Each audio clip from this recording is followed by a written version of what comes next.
नमस्कार, आप देख रहे हैं देवभूमि इनसाइडर। मैं हूं आपके साथ रश्मि पंवार महर। अभी हमारे साथ मौजूद हैं दून यूनिवर्सिटी की वाइस चांसलर सुरेखा डगवाल जी। मैम, एक इंटरनेशनल सम्मेलन होने जा रहा है, सेमिनार होने जा रहा है। क्या इसका टॉपिक रहेगा और क्यों आपको लगता है कि ज़रूरत है इस तरह के सेमिनार्स की? इसका टॉपिक है भारतीय महिला सत्य आधारित दृष्टिकोण। एक पर्सपेक्टिव में सब तक बात पहुँचे और ये ट्रू सेंस में इंटरनेशनल कॉन्फ्रेंस है। लगभग मोर देन 100 पार्टिसिपेंट तो बाहर से हमारे यहाँ रहेंगे, हमारे साथ रहेंगे और आसपास के जितने डिग्री कॉलेजेस हैं, पीजी कॉलेजेस हैं, उनके लोगों ने बहुत उत्साह से इसमें रजिस्ट्रेशन, हमने एक गूगल फॉर्म क्रिएट किया था और हमने उन्हें इनवाइट भेजा। उन्होंने कहा हम पार्टिसिपेट करना चाहते हैं। पूरे 2 दिन तो रहेंगे, 7 सत्र रहेंगे, 2 इसमें ज्ञान सत्र रहेंगे, स्पेशल सेशन रहेगा और इनॉग्रल और क्लोजिंग रहेगा। और इनॉग्रल हमारे ऑनरेबल चांसलर करेंगे, governor Uttarakhand and honourable governor Maharashtra इसकी क्लोजिंग करेंगे। दोनों की हमें डेट मिल गई। और एक स्पेशल चीज़ जो मैं बता नहीं पाई, नंदा की यात्रा हम 25 तारीख शाम को एक 1.5 घंटे की दून विश्वविद्यालय के छात्रों के साथ एक कल्चरल इवनिंग करेंगे। वो इम्पॉर्टेंट इसलिए है कि उसमें उत्तराखंड की महिलाओं के जो कष्ट हैं वो नंदा और शिव के माध्यम से, कि शिव तो भोले शंकर हैं, उन्हें उन कष्ट का पता नहीं है और वो दाने भी ढूंढ रही है। वो अपनी माँ से कह रही है कि सारी बहनों को तो तुमने प्लेन्स में शादी कराई, मेरी इस बाबा से तुमने हिमालय में शादी करा दी। और उसका अंदर का क्रोध, उसकी शक्ति और उसके बाद उन परिस्थितियों से एडजस्ट करना, ये बहुत ही, हमने एक महिला वैज्ञानिकों पे एक कॉन्फ्रेंस की थी 2 जून को, आपको पता होगा। सारे प्रोफेसर्स ने इसको इतना अप्रिशिएट किया था। तो मुझे लगा कि इस समय तो महिला संगोष्ठी है, इसको दोबारा से दिखाना चाहिए। आप लोगों के फोल्डर में इसके डिटेल हमने रखे हुए हैं, इसका फोल्डर रखा है। 25 तारीख की शाम को ये वो इवनिंग होगी जब हमें अपने जो लोग केरल से आ रहे हैं, तमिलनाडु से आ रहे हैं, सारे पूरे भारत से आ रहे हैं, उनको बताने की आवश्यकता नहीं होगी कि उत्तराखंड महिला मतलब क्या। उत्तराखंड महिला मतलब सशक्त और संघर्षशील और समस्याओं से जूझती है, पानी के लिए जूझती है, खाने के लिए जूझती है, खेती में जूझती है और मॉनसून पे डिपेंड रहती है। लेकिन उसके बाद भी वो एक इतनी सबल है कि उसके हस्ताक्षर, पृथक राज्य आंदोलन हो या गढ़वाल विश्वविद्यालय का आंदोलन हो या हिमालय बचाओ बसाओ आंदोलन हो, सब में उसने अपना एक मजबूत हस्ताक्षर दर्ज किया है। और ये बात उत्तराखंड में काम करने वाले लोगों को पता है कि यदि आपने महिलाओं की समस्याओं को एड्रेस नहीं किया तो आप चाहे पब्लिक लाइफ में हैं या आप कहीं संस्थान में हैं, आप सर्वाइवल नहीं हो पाएगा उससे। तो ये सारी थीम हम समेटेंगे। उत्तराखंड का एक स्पेशल सत्र में हम उसका डिस्कशन करेंगे।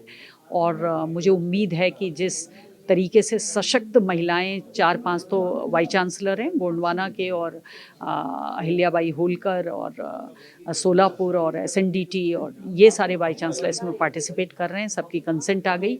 अमेरिका से, यूरोप से लोग इसमें जुड़ रहे हैं। सभी लोग बहुत उत्साहित हैं। और एक पुस्तक भी इस मौके पे निकल रही है, करीब 400 पृष्ठों की है। वो सब निकल रही है। तो ये अच्छे से होगी, ऐसी मेरी उम्मीद है। मैम, जब इस तरह के सेमिनार्स होते हैं, गोष्ठियाँ होती हैं, उनमें बात होती है, इंटेलेक्चुअल्स आते हैं, जो इंटेलेक्चुअल्स अपने आप में जब बात कर रहे हैं तो आपको लगता है कि ये जो बातचीत है, ये जो जिसमें सम्मेलन में जो भी बात निकल कर आती है, वो महिलाओं के और जो समाज में बिल्कुल निचले स्तर पे महिलाएं बैठी हैं उन तक पहुंचती है? लाइक रियलिटी में जो एक्चुअल में जगह चीज़ें हैं, उनकी जो दिक्कतें हैं, उन लोगों तक वो पहुंचती हैं बातें? आपने इतना अच्छा ये प्रश्न किया। जो हमारे साथ संवर्धिनी न्यास है, ये ग्राउंड में ही काम करने वाले लोग हैं। ये ऐसे लोग हैं, जैसे मैंने आपको कहा कि कोई होटल में स्टे नहीं कर रहा, कोई इवेंट नहीं हो रहा है, उनको आप कहेंगे कि वो इतने बड़े स्तर पे काम करती हैं, लेकिन आप कहेंगे कि यहीं पे सो जाना है तो वो वहीं पे सो। वो कहते हैं लीस्ट रिसोर्सेज में हम अपना काम करते हैं। तो जो आपने कहा नीचे वाली महिला तक, जैसे उन्होंने बताया कि अभी वो अल्मोड़ा से कैंप करके आ रहे हैं किशोरियों के स्वास्थ्य के, इसमें संवर्धिनी न्यास के कारण हमारे पास वो ग्राउंड वर्क है। इसलिए उन्होंने 75,000 महिलाओं में, ग्रामीण महिलाओं में और छोटे शहर की महिलाओं में सर्वे किया। तो ये उन्हीं की समस्याओं का डिस्कशन हो रहा है। It is not that we are discussing about the jargons, about feminism, about liberation in a very different sense. We are discussing a very small issues related to women, और वो बिग बन जाते हैं, बहुत बड़े बन जाते हैं और वो उसके संघर्ष का कारण बन जाते हैं। उसका पानी का इशू, उसका अपने संसाधनों में अधिकार कितना है, उसका इशू, और ग्राउंड वाली महिला क्या जूझ रही है। जैसे अभी उन्होंने उठाया कि उसको शिक्षित है, एम्प्लॉयमेंट के लिए आती है, सुरक्षा की शिकार हो जाती है, तो उसके लिए हम क्या कर रहे हैं। तो ये तमाम इशू हमारा, ये बिल्कुल क्लोज डोर ऑफ यूनिवर्सिटी बिल्कुल नहीं है, it is open to society. Ma'am जब हम इश्यूज़ की बात करते हैं, विमेन इश्यूज़ की बात करते हैं, तो हम जनरल सेंस में बोलते हैं कि विमेन एम्पावरमेंट की बात हो रही है या इक्वल स्पेस की बात हो रही है। बट जो डेमोग्राफी की अगर हम बात करें तो सब सारी औरतों की जो दिक्कतें होती है वो बहुत बार डेमोग्राफिकली अलग-अलग होती हैं, क्योंकि वो बैकग्राउंड अलग हैं, जगह अलग है, उनके सर्कमस्टेंसेस अलग हैं और बहुत बार उनके जो क्लासेस होती हैं, इनफैक्ट अगर हम डिफरेंशिएट करें तो मिडिल क्लास वालों की अलग होती है, सारी क्लासेस की अलग है। तो क्या इस तरह की बातें भी इस सम्मेलन में होंगी? ये इसका मूल थीम यही है कि जो हमने एक वेस्टर्न फेमिनिज्म का एक रिसर्च टूल ले लिया और एक अम्ब्रेला के अंदर पूरे विश्व को रख दिया, ऐसा नहीं है। हर महिला की अपनी संभावनाएं, अपने संघर्ष हैं और अपनी समस्याएं हैं। हर जगह की बिल्कुल अलग, हर एज ग्रुप की बिल्कुल अलग। जो हमारी किशोरी हैं उनकी अलग, जो बच्चे यूनिवर्सिटी कर चुके हैं उनकी अलग, जो मैरिड वुमेन है उनकी अलग। तो वो सारी चीज़ें हमारे दिमाग में हैं और इसीलिए हमने, जो पेपर अपनी भाषा में पढ़ेगा, हमारे रेपोटियर वहाँ पे रहेंगे, वो उनसे उसका इंग्लिश ले लेंगे और वो उसको उसी समय ट्रांसलेट करके उनका क्रक्स बता देंगे। But we have encouraged them to express themselves in their own language. तो हमारे पास कन्नड़ के भी पेपर हैं, तमिल के भी पेपर हैं और मेरा मैसेज उन्होंने चलाया नहीं, मैंने गढ़वाली में मैसेज दिया था कि हम सारे ये, इसकी क्योंकि थीम ही ये है और एसएमईज़ वालों ने एसएमईज़ में दिया, इसकी थीम ये है कि हम सबकी समस्याएं अलग हैं, लेकिन ओवरऑल भारतीय सिस्टम में जो एक परिवार है वो बहुत मजबूत कड़ी है, उसको हम डाइल्यूट ना करें। ये मेरा पर्सनल कमिटमेंट भी है कि वो जिस दिन डाइल्यूट होता है, महिला असुरक्षित महसूस करने लगती है, उसको पावरफुल रखें कि बेटियों के साथ खड़े रहें। वो कुछ करना चाहती है तो you just come forward, yes I am with you, father come forward कि आई एम विद यू, तो वो उसको बहुत शक्ति प्रदान करता है। अभी उसको इस चीज़ की आवश्यकता है, जैसे मैंने कहा, first employment, first university going generation, first working generation, अभी हम फर्स्ट और सेकंड में हैं। तो अभी हमारी बेटियों को इसकी ज़रूरत है और आप दे के उनको विंग्स दे दीजिए। आप उसका खुद एग्जाम्पल हैं, दे आर डूइंग वंडर।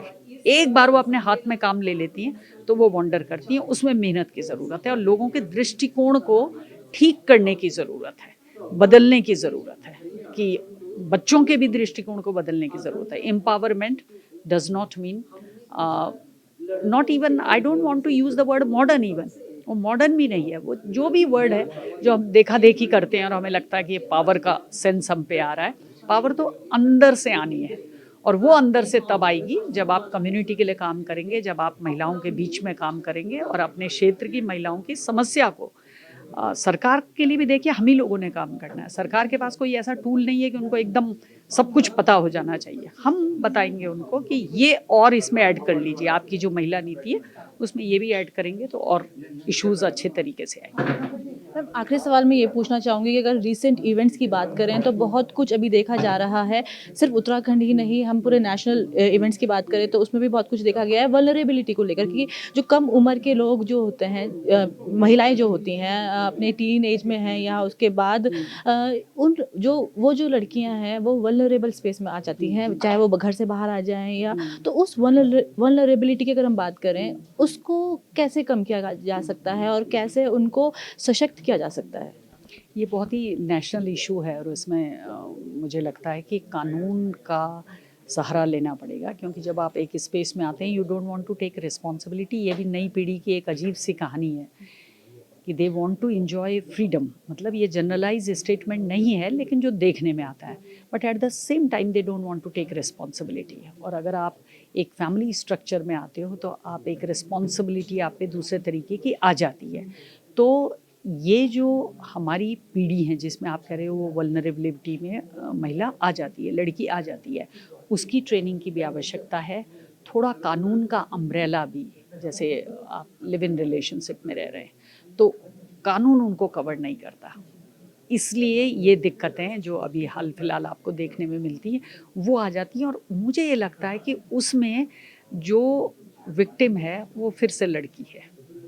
मतलब कई लोगों मुझसे कहते हैं कि नहीं, इसमें लड़के भी विक्टिम होते हैं, ब्लैकमेलिंग बढ़ जाती है कि हम साथ रह रहे थे, अब मना कर रहा है शादी के लिए। लड़का भी हो सकता है, क्योंकि जेंडर इक्वालिटी जब हम बात करें, दोनों की बात करें, वो भी एक इशू है, but more or less women are the sufferer, तो उसको कवर करने की ज़रूरत है। हमसे बातचीत करने के लिए बहुत बहुत धन्यवाद मैम। ये थी हमारे साथ दून यूनिवर्सिटी की वाइस चांसलर सुरेखा डंगवाल जी, जिन्होंने जो इंटरनेशनल सम्मेलन आगे होने वाला है उसको लेकर हमसे बातचीत की। कैमरामैन आकाश श्रीवास्तव के साथ रश्मि पंवार महल, देवभूमि इनसाइडर। आज ही डाउनलोड करें देवभूमि इनसाइडर ऐप।